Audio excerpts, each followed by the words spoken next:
Dagbro Isaac, and welcome to another episode. Today we'll be talking about choosing a life partner.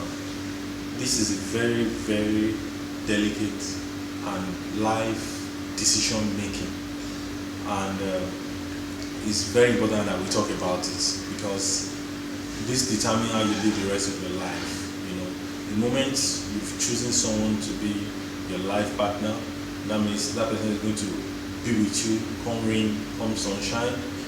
And if you are the type like me that don't believe in divorce, you know that you're going to weather the storm with that person. Whatever happens, you guys are going to stick to each other. So it is very important to take your time before choosing someone to be your life partner. It's a life decision. If you are going to be committed to your decision, then you have to take time to make that decision, because it's better to have a failed relationship than to have a failed marriage. You can always go back to the drawing board when you are dating someone and you feel this is not the right person to choose for life. But in choosing a life partner, I must tell you that if you have 10 qualities on the list of the things you are looking forward to in the man or woman you want to marry, you might not get all of them, but people can grow into those qualities over the years. So, for example, you might be saying, I want a tall, dark, and handsome guy as a husband, and I also want him to be very spiritual. I want him to be godly. I want him to have an 6 figures, 8 figures, 10 figures salary. I want him to be the kind of man that my parents will like. You know, we all have this kind of qualities we look for in our partner. Or you're a guy, you are saying you want a very light skin, tall, slim, like a model kind of lady. You want her to be a career person. You want her to be very intelligent. You want her to be very godly. Men, you can get all you want, but then most times you don't get exactly all what you want in people, and that is where your level of maturity comes in.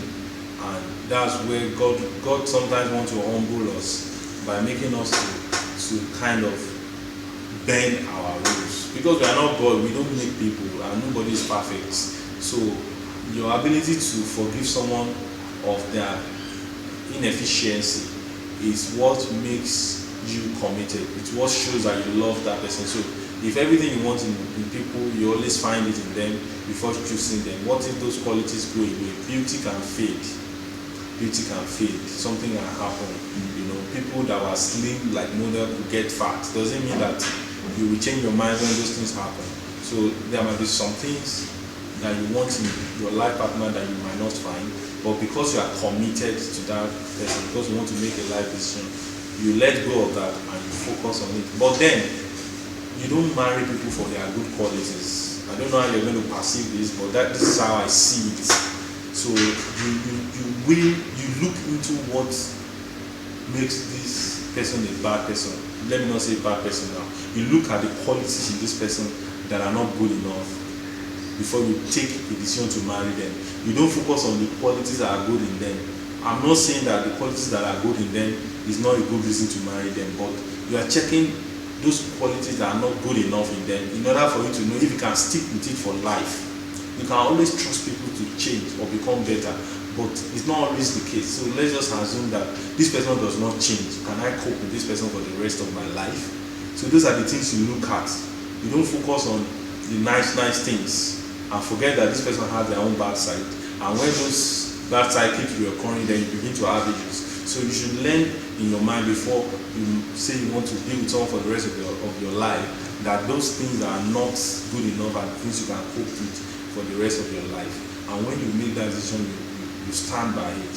And then you can't be a lion and be rolling with chicken. So if you are this kind of person that you love career, you love to be a high flyer person, you are someone that is up there, you go out looking for someone that has those qualities as well, if that's the kind of person you want in life, because there's a level you rise up to in life that you feel your partner is not measuring up to your standard. That's why you see some people occupy some important position in the society and they go to marry a new wife, maybe because they feel the older wife is not up to the level they want, cannot match up to their level in society. So you marry someone that can fit you at any level in life. We cannot overemphasize this issue. There's a lot to talk about when it comes to choosing life partner. So what are the advices? If you need more advice on this topic, you can go to my bio and you see my details. You can email me or call me, and if you have contribution or comments, you can comment on the comment section, and you can subscribe to this link to get more updates as regards